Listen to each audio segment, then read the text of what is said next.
I remember when we did our one, of course, I've always cared for children. My nieces, my nephew, I've cared for them, and even fresh children. And as at this time, you've already started thinking of what type of child you want, the age range, what do you want. That helps you decide. Have adoptive parents come to speak with you. So they will tell you their own experience, how they were able to navigate through trauma and whatever that comes with them. Hello everyone, welcome back to my channel, The Adoptive Parents Diary. If you're new here, I'm Chichi, an adoptive parent sharing my experience to help others navigate through the world of adoption with confidence and clarity. In my past video, I've started talking about the UK adoption process checklist. So we ended with the information open day. So today, I'll be talking about the stage 1 assessment. Stage 1 assessment is the first formal stage that we'll get to when you're starting this process. It typically lasts about 2 months, depending, hopefully nothing hinders it, is about 2 months. So stage 1, we talk about background and safety checks. For example, you do the DBS checks to identify any criminal history, especially that has to do with children, because that will automatically bar you from adopting. In the checks, we have the local authority checks, employment checks, and significant other checks. That's your previous relationship, what happened, how did it break down, all that they need to gather as part of gathering information to know you as a person. Also, we have the medical check, when we have to undergo a full medical check through their GP. And honestly, this is self-funding. Let me just throw out there for those people on this stage. It's self-funded. The local authority is not going to fund it. So, and it's just for your GP to run a check with you to confirm that you're physically and mentally stable, good, well, to be able to trust you with children. Then we also have the financial checks.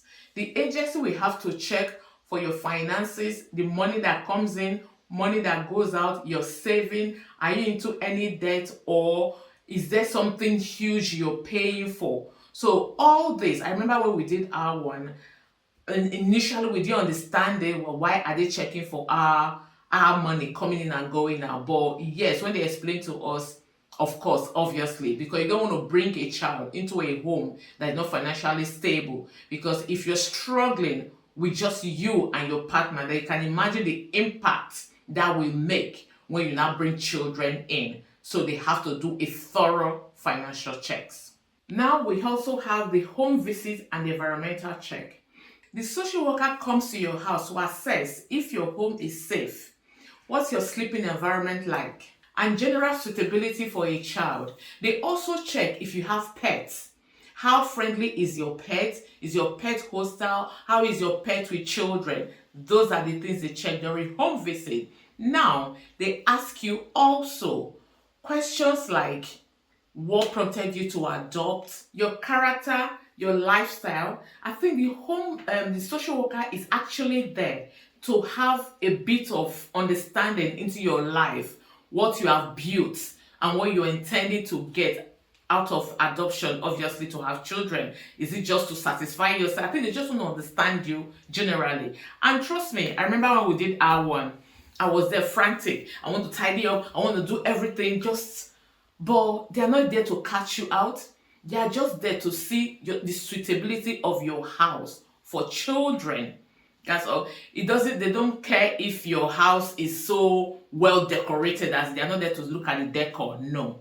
They just want to see how suitable and safe your house is for children or for a child.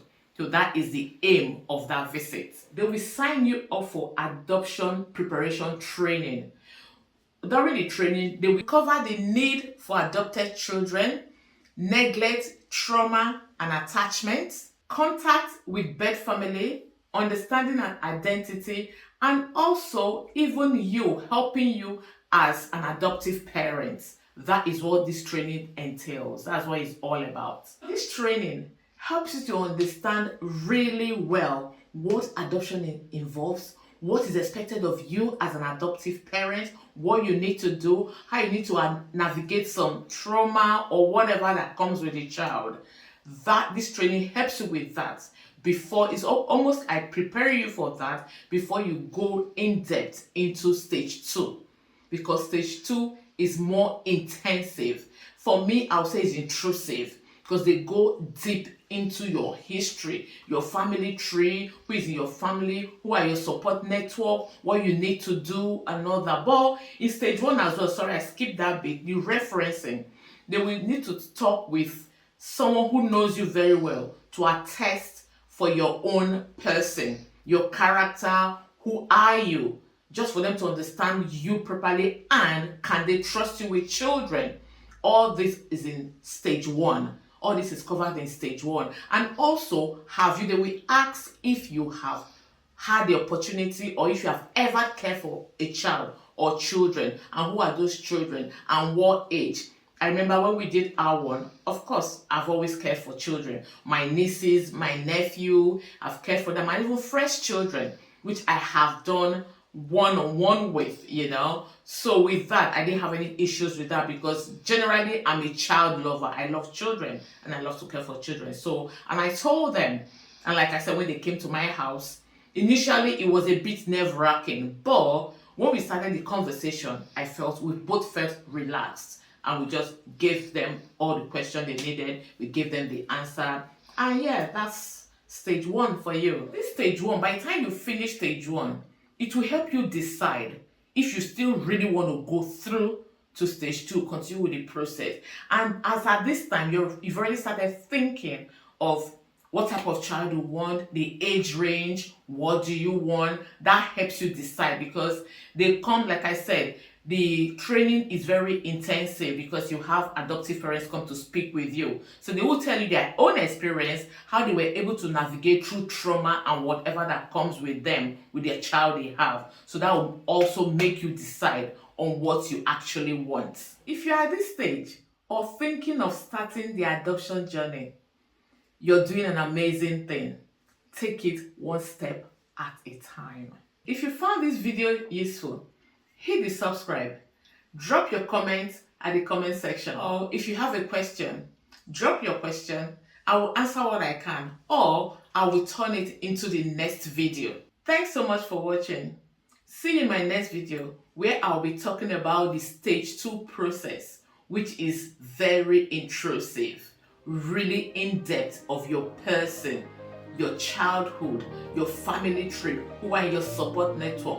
How do you navigate or overcome through difficult challenges?